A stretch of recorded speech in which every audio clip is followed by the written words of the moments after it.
Hi, my name is Bervin Harris, President and CEO of Renaissance Youth Center, and I have this amazing woman standing next to me who I will introduce to you in just 1 second. But this is our first taping of virtual RYC STEM programming. So we have this amazing woman. Her name is Dawn Tucker. Say hi. Hello, everybody. And if I start talking about all the amazing things she does, from circuitry to robotics to coding, she's amazing. And what I love about her so much is that she looks like she could be my sister or somebody's little mommy or whatever, but she's just an amazing, brilliant woman, and we feel excited to have her. So once again, welcome, welcome, welcome. So what are we doing today? So today I'm going over some of our students' 3D masks that they designed. During our camp, we created a curriculum that was basically talking about how do you create a reusable mask, something that's sustainable, something that you can continuously use, you just have to clean. And this introduced our students into 3D design and 3D printing. And as you can see here, we have a couple of our prototype mask designs from our students. So all of our students started off with a simple design. We follow what's called the engineering design process.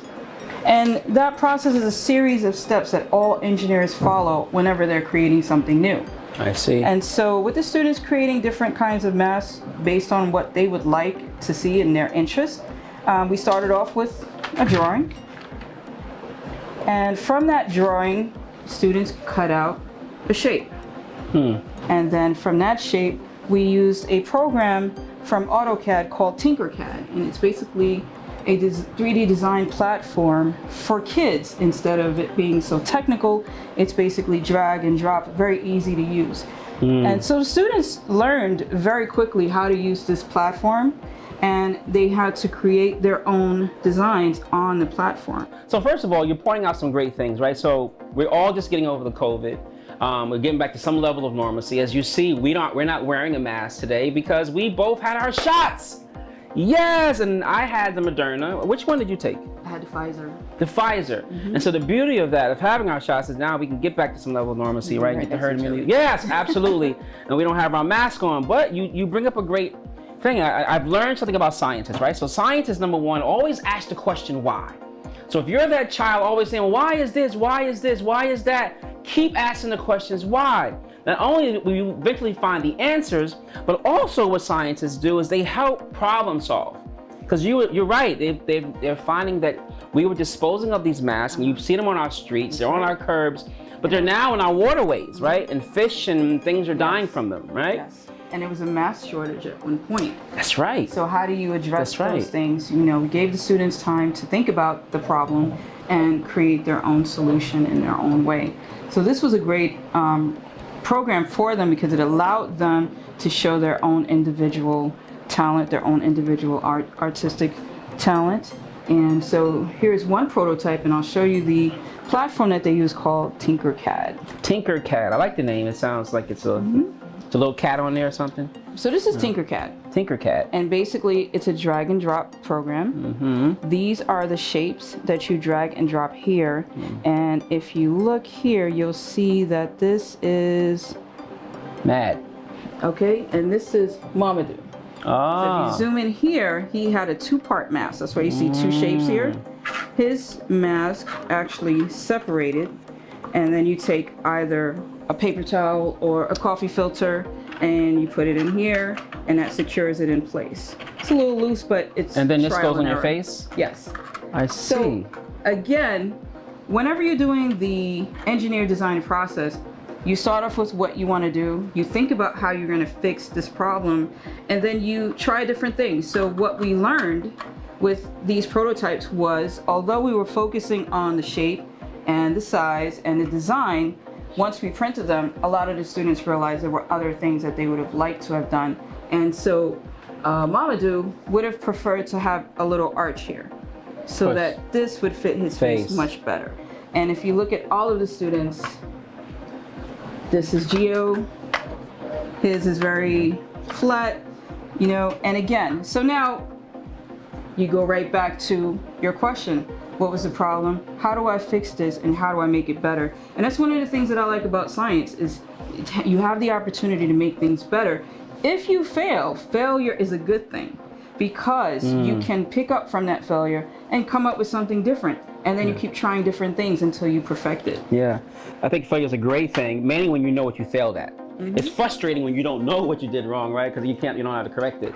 But yeah, so I guess he took this from the N95 model, a little small, but I love the concept, and the color is amazing. And he put his name in there to create a vent so that the air can come in. Oh, yeah. This is also a 2-part filter. See? So you take like a napkin and I have a piece of a napkin here. I said she might ask for a napkin in the video. Let me just bring some napkins in my pocket. I appreciate it. Yes, absolutely. All right, so take this napkin or even a coffee filter. You place it over this piece, and then you securely place it in there. I see. And so what that does is it blocks all of the germs and virus in the air that you could be exposed to and captures it on this tissue. You know what's amazing? We are in the South Bronx. And who said that our South Bronx kids can't invent, that we're not creative, we're not thinkers? Whoever said that is wrong. So no matter where you are, this all started with an idea, right? So what was that brainstorming like? How did you give them the tools, or did they just took off with it? You know, how did this happen? So what I did was I showed them several different kinds of masks. And I said, okay, if you had to design your own mask, let's start off with a picture. What would it look like? What shape would it have? And we focused on the shape, whether it's a circle, whether it's a square, whether it's a pear shape. And we went from there. So these students drew out their picture. So you can see Mamadou here, see how his goes across his face. And Gio, you can see the circle on his face. So he knew from the first moment that he wanted a circular shape. And so the students then cut it out and they sized it on their face to see like what is the right size, is this the right size that we're going to use, and then we started working on using the 3D program. We have our design, then we get to our engineering designing process. And that's what you start off with. You identify your problem, then you brainstorm and you think about it, and then you plan your design and you create and build. And when you get to the testing phase, that's where you find out whether or not your prototype is correct, what modifications you want to make from that point. And then the students go to the next step, which is improve. So they improve on what they built and what they tested. So this class, before we were shut down because of COVID, had reached the testing stage, right? Right, yes. Right? So they didn't get a chance to really improve. They didn't get a chance to improve, yes, that is correct. So you could see like here, this student, Angie, she created her contour right here. So it was a little snug, but she needed to pull it out a little more. And if you notice, a lot of students went with a 2-part mask design. Yes, I noticed that. Was that a copycat thing or? Yes. Okay, yes, I know what that's like. They liked it. And right. And so this is what it would look like on the 3D program on Tinkercad. Once they're done, you know, you can take a look at it, you can rotate it around, you could look under it, you could look over it. Yeah. And that's the perfect thing about Tinkercad. And you can make changes as you like. Well, I'm very impressed with our young people. Number one, how creative they were. They didn't just mimic what they've seen. The guys were pretty creative, and there was a thought process that started with a thought. And then they were able to bring that to a reality. And hopefully when they come back, they might want to either modify these, or now we've learned a new thing to do, right? So we can create this all over again. Now, what they don't know of our audience is that we printed these. Yes. Right? Thanks to Broadcom for getting us a 3D printer. So what is that really? We hear that terminology, but what does 3D printing mean? Okay, so a 3D printer basically takes a 3D image and it prints it out on a platform, and I'll show you how that works in a minute.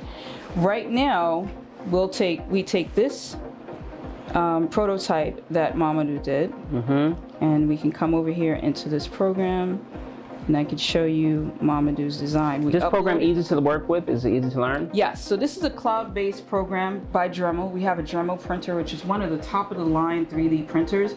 Very easy to use. Top of the line. Thank you very much. Yes, I was really happy when it came. It is a top-of-the-line printer. It gives you an opportunity to not only create a library of what you're printing and preview it, but it also records the entire printing process. Wow, that's amazing. And then it gives you like a 30-second video, sped up of course, of your build. So I could be at Renaissance, put it in a 3D printer because it takes hours to happen, I can log in from school or from home and see how it's coming. It will show you the status of your bills. Amazing. So right now we have a sample currently in the printer. And so if you look at this box over here, and this is the Tinkercad program, this box shows you which side you're on your product. Right now we're on the top.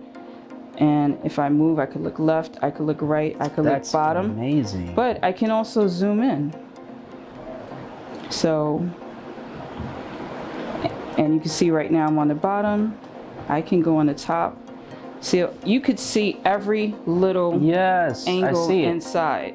Wow. Well, I've learned a lot. I've learned about 2D and 3D. In addition to that, I'm also learning that, you know, besides asking questions, and we always talk about it all the time, like never let anyone tell you that you can't ask questions. Mainly you have bright people like this who have the answers, right? But the other thing I think COVID also taught us, and that you've taught me as well today, is that we all are part of the solution. So I believe in life, either we're part of the problem or part of the solution, but we all can be part of the solution. So we all came up with ideas. And this is nothing fresh and new. I've seen it on the news quite often of young kids making 3D masks or making masks and taking them to hospitals. We all were part of the solution, and it's good to know that our young people right here in the Boogie Down, South Bronx, are also thinking about being part of the solution. So thank you so much, Ms. Dawn Tucker, and your bright, smart self. And there's more to come, so stay tuned. RYC Virtual STEM.